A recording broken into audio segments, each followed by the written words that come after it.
If you haven't spent a summer in Oregon, you may be missing out on some of the best destinations in the country to visit at the best time.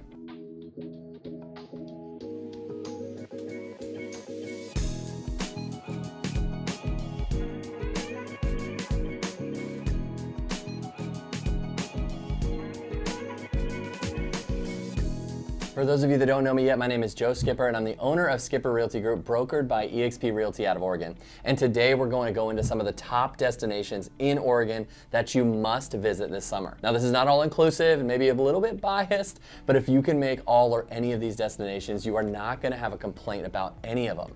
Now, there are a ton more places and spots to check out, especially in the summer here in Oregon. So if you want to know about some of them that are not on this list, give me a call and let's talk about it. But for now, let's go for my top 4 destinations to make sure you get to this year. And if you haven't already, if you could do me a huge favor and hit that like button, I would truly appreciate it. Also, if you want to stay up to date with the latest on the Oregon housing market so that you can make the best financial decisions for you and your family, then consider subscribing to this page. I put out content regularly so that you can be more successful, not only as a buyer and a seller on a personal level, but also as an investor as well. So let's get that liked and subscribed and let's get going. I'm starting with number 4 because I like the countdown thing, but this doesn't mean that it's the worst place to visit.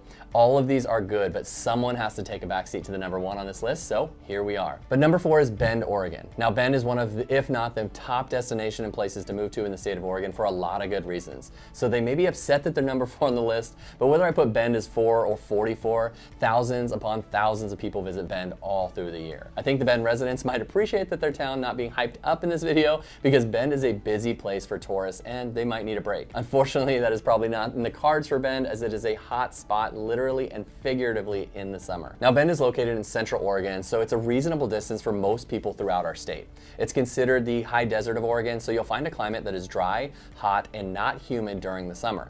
It makes it a perfect destination in the summer for biking, hiking, running, mountain climbing, and a ton of river activities. Bend sits on part of the Deschutes River, so you can whitewater raft nearby, you can kayak, you can fish. The Deschutes has some of the best fishing in the state and the country. And my favorite activity to do in the Deschutes is to float the river through town. Yes, you can grab a tube, grab some drinks, and just float the river in the summer. There are well-marked and traveled put-in spots, and you end the float right in downtown Bend. Now, there are shuttles that take you to and from the drop-off and pick-up, so it's super easy and fun. You float right by the old Mill District in Bend, which offers some of the best shopping and dining in the town, and then you get to ride some of the light rapids at one point. Now, we have a family story about one of our kids getting stuck in those rapids, which it really wasn't a big deal, but at the time it was a little freaky. Now, it's safe to do it and you can walk around the small rapids and hop back in if you truly are worried about it. These are just some of the many things to do in Bend though. I could make a video on just Bend, but just know that Bend has every outdoor activity you could want to do. They have shopping, dining, golf. Okay, I'll stop. Just know that Bend is a must in the summer. Number 3 on the list is in Southern Oregon, so maybe a bit of a drive for some of you, but you'll be happy that you did it, and that is Crater Lake National Park. You can access this lake from 2 of the bigger cities down there like Grants Pass or Medford, but this lake is amazing and is the deepest and bluest and clearest lake in the nation. So it's set in a dormant volcano called Mount Mazama and has a 33-mile rim drive to give you some awesome overlooks of the lake, and also has several hiking trails. You can go down to the lake and take a 2-hour boat tour if you want to be on the water and get a great historical tour of the lake. There's so much to learn about the lake, so you'll have a really good time there, and it is a must-see in the summer. Now, if you want to stay down there or nearby, there's Crater Lake Lodge that's operated from mid-May to October, and the cabins at Mazama Village that go from mid-May to late September. They also have a few campgrounds there if you want to camp out near the lake. But once you are done there are so many options in Southern Oregon to continue a vacation. The lake, if you want to do it all, can take a couple days, but once you're back in town, there's wine tasting all over the Rogue Valley. They have an awesome jet boat tour of the Rogue River that will give you some crazy ways to see the river in all of its beauty. But be prepared to get wet, as these boats go fast and do lots of spins and turns. It's so much fun though, and if you like some adrenaline, you should definitely look into the Rogue River rafting. There are tons of hikes and trails down there as well, and you can easily spend a week in Southern Oregon and not be bored in the summer. Now let's head over to the coast for number 2 on our list, and that is Cannon Beach, Oregon. Again, there's a ton of coastline in Oregon, and there are so many cute and fun coastal towns that you can visit, but Cannon Beach is a super popular one, and for a lot of good reason. First is that it's only about an hour and a half west of Portland, Oregon, which if you aren't familiar with Oregon, that is our largest city in the state.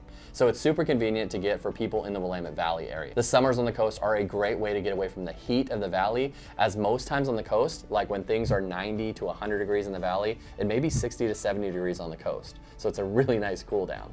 But Cannon Beach is one of the nicer communities on the Oregon coast, and they have some really nice dining and wine tasting throughout the entire town. It's known as one of the Northwest's top art towns and has over 12 art galleries that you can tour. Another one of the most famous things in Cannon Beach is Haystack Rock. It's a huge rock that sits right off the coastline. It's one of the most picturesque sites in Oregon. Now, there are other haystack rocks there, so if you hear people chatting about it, you may want to clarify which one, because there is one in Pacific City and one on the southern Oregon coast, but Cannon Beach Haystack Rock is the more popular one. You can take whale watching tours or just watch the whales from the shoreline. If you go at the right time, you can easily see them from the beach. They say that there are about 18,000 gray whales that make their way up and down the Oregon coastline, so it's really pretty easy to spot them jumping or hanging out along the coast. Now, their peak migration time is from mid-March to mid-April, and their winter migration is from mid-December to mid-January. So not the summer, but you still may catch a glimpse. There are a lot of cute hotels and motels and Airbnbs there, so definitely a spot worth going to this summer. At number one, and one of the most popular places to visit due to its location on the river in the mountains, is Hood River, Oregon. So if you visit Oregon, you're gonna start to see a theme as to what it provides. Now, Oregon isn't a destination to go if you're wanting like a Disney type resort or that sort of vacation. Oregon is where you go for some of the best outdoor activities in the Northwest and really the country. And with that said, Hood River is another amazing place to experience that sort of vacation. Now, it's a really nice city in general and is only about an hour east of Portland, so access to the city is really easy. The food, the wine, the shopping, the downtown, it's all there for you if you want it. So let's get to what makes Hood River unique. Hood River sits on the Columbia River and is known as the windsurfing capital of the world. Because of the location in Oregon and on the Columbia, it can be a bit windy there depending on when you go. But you can take lessons and learn how to kiteboard or windsurf there. I haven't done it, but it's so cool to see them all out there doing that, and maybe I'll try it soon. But besides that, Hood River also offers kayaking or stand-up paddleboarding. Hood River also sits in the Columbia River Gorge, so there are a ton of hiking trails that go through there, and nearby are some of the best waterfalls in the state. They have tons of breweries and wine tasting there, as well as some really nice hotels to stay at if you go for the weekend. Hood River is cool not only because it has all the stuff in their city, but it's also a great spot to be your home base if you want to travel to other places around there. It's definitely a must-see in the summer. Like I said in the beginning of this video, these are only 4 places in Oregon that you can go to. There is so much more to do here, especially in the summer. So if you want to know more about the more local places to go to where there may not be a ton of tourists, give me a call and I can share some of the good ones to go to. But if you want to just dip your toes into traveling in Oregon and aren't sure where to even start, these places are so much fun and they offer so much that you really don't have to think too hard to find stuff to do. And they all have different views of what Oregon provides, the different climates and environments that it gives us. Are you local or you have other ideas to share? Comment below and let me know where you like to go in the summertime here. Thank you guys, and don't forget to like and subscribe to my page to stay up to date in the latest on what's going on here in Oregon. Thanks.